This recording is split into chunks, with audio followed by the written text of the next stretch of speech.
اسلام آباد chamber of commerce and industry business community کا نمائندہ ادارہ ہے جس کے موجودہ صدر احسن ظفر بختیوری ہیں، جو ہمہ وقت کاروبار اور کاروباری لوگوں کی بہتری کے لیے سرگرم عمل رہتے ہیں، جو وطن عزیز کی ترقی اور خوشحالی کے خواہاں ہیں، جو اپنے کاروبار کو پس پش ڈال کر بزنس کمیونٹی کی فلاح خوشحال پاکستان میں کاروبار کی بقا کے لیے کوشاں ہیں۔ اپنی بے شمار سرگرمیوں کے ساتھ ساتھ وہ نئے کاروبار انٹرپرینورز کے مواقع اور وسائل پر کام کرتے دکھائی دیتے ہیں۔ مارکیٹوں کی اپگریڈیشن، واٹر فلٹر پلانٹ، سستی بازار جیسی ایکٹیویٹیز میں آپ کو دیکھا جا سکتا ہے۔ وہ اسکولوں، کالجوں، یونیورسٹی میں بزنس کے موضوعات پر لیکچرز دیتے آپ کو دکھائی دیتے ہیں۔ تو ایسے شخص کی میں اگر تعریف نہ کروں تو یہ بخیلی ہوگی، لیکن ان کے لیے بہت ساری دعاؤں کے ساتھ اور اس شعر کے ساتھ کہ فانوس بن کے جس کی حفاظت ہوا کرے، فانوس بن کے جس کی حفاظت ہوا کرے، وہ شمع کیوں بجھے جسے روشن خدا کرے۔ آپ سب کی بھرپور تعلیم ہے صدر Islamabad chamber of commerce and industry respected Ahsan Zafar Bakhtiyari. بسم اللہ الرحمن الرحیم۔ جناب ڈاکٹر طارق فضل چودھری صاحب آج کے ہمارے ایونٹ کے مہمان خصوصی، اس کے ساتھ اسلام آباد چیمبر کے جتنے بھی ممبران، ایگزیکٹو کمیٹی ممبران اور بزنس کمیونٹی کے نمائندے اور ہماری جو مارکیٹس ہیں ان سے آئے ہوئے جتنے بھی ہمارے پریزیڈنٹس اور جنرل سیکرٹریز ہیں، میں آپ کو اسلام آباد چیمبر آنے پر ویلکم کرتا ہوں، اور میں یہ سمجھتا ہوں کہ آج کا جو ایونٹ ہے اس کے لیے آپ لوگوں کو ضرور یہاں پہ آنا چاہیے تھا۔ آج ہم مسلح افواج کے ساتھ اظہار یکجہتی منا رہے ہیں اور 9 مئی کا جو واقعہ تھا اس کو کنڈیم کر رہے ہیں، اور جب ہم یہ دیکھتے ہیں ٹی وی پہ بھی ہم نے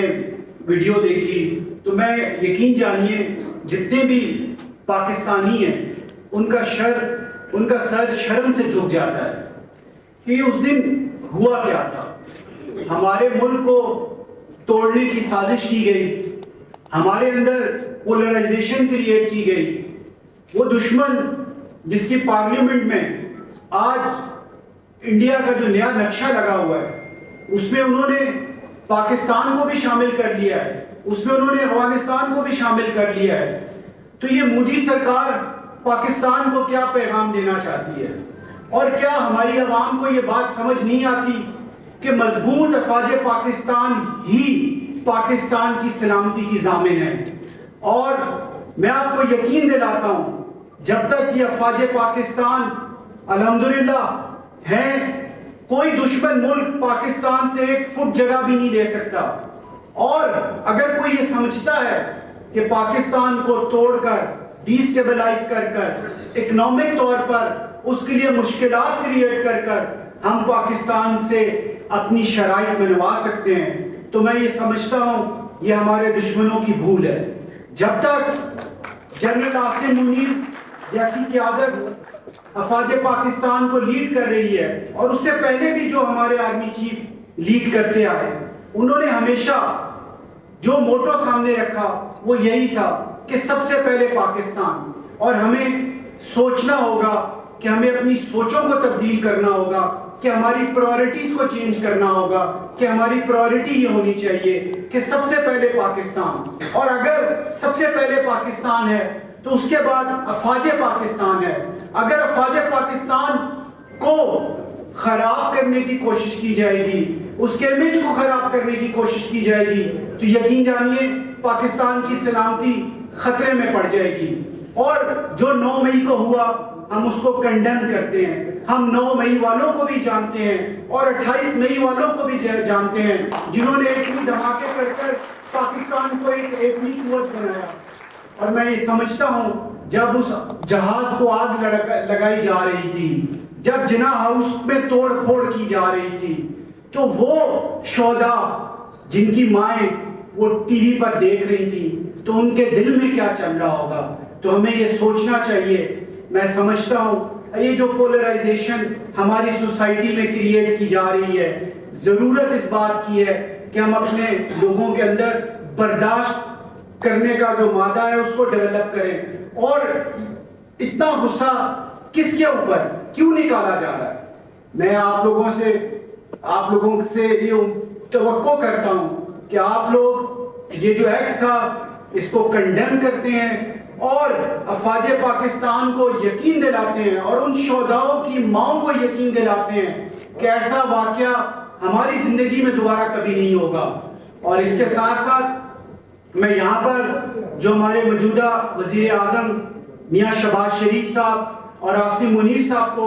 یقین دلاتا ہوں کہ جس طرح سے وہ پاکستان کی اکانومی کو سیدھے راستے پر ڈالنے کے لیے دن رات کوششیں کر رہے ہیں، پاکستان کی بزنس کمیونٹی، اسلام آباد کی بزنس کمیونٹی سیسا پلائی ہوئی دیوار کی طرح ان کے ساتھ کھڑی ہے۔ لیکن میں یہاں پر ایک بات ضرور کرنا چاہتا ہوں، یہ شہر اقتدار ہے اسلام آباد، اسلام آباد کے شہریوں کے ساتھ یہ ستیلا پن کیوں کیا جاتا ہے کہ آج میں اس پلیٹ فارم سے یہ اپیل کرنا چاہتا ہوں کہ ہمارے نمائندے ڈاکٹر طارق فضل چودھری صاحب کو فوری طور پر جو ہماری کیبنٹ ہے اس میں شامل کیا جائے، کیونکہ جتنے مسائل اسلام آباد شہر کے ہیں وہ یہاں کے لوکل لوگ ہی جانتے ہیں۔ اور میں جب بھی ڈاکٹر صاحب سے بات کرتا ہوں انہوں نے یہ کبھی یہ نہیں کہا کہ یہ میرے حلقے میں فال کرتی ہے جگہ یا نہیں، انہوں نے کہا ایسا یہ میرے حلقے میں ہے یا نہیں، یہ اسلام آباد میں ہے نا تو میں اس کو اون کرتا ہوں اور میں یہ کام کروں گا۔ تو ہمیں ایسی لیڈرشپ چاہیے، اور میں آج جو ہمارے قائد ہیں نون لیگ کے میاں نواز شریف صاحب ان سے بھی اپیل کروں گا کہ ہمارے اور بزنس کمیونٹی کی یہ اپیل ہے کہ ڈاکٹر طارق فضل چودھری صاحب کو اور اسلام آباد کو وفاقی کابینہ میں نمائندگی دی جائے۔ اور میں یہ سمجھتا ہوں کہ ہم اسلام آباد کو یہ چاہتے ہیں کہ اس شہر کو بزنس کمیونٹی کے لیے ایک فرینڈلی بنایا جائے، اور وہ تبھی پاسبل ہے کہ جب یہاں پہ جو ترقیاتی کام ہے ان کو جلد سے جلد پایا تکمیل تک پہنچایا جائے۔ بہت سارے ایشوز میں ڈاکٹر صاحب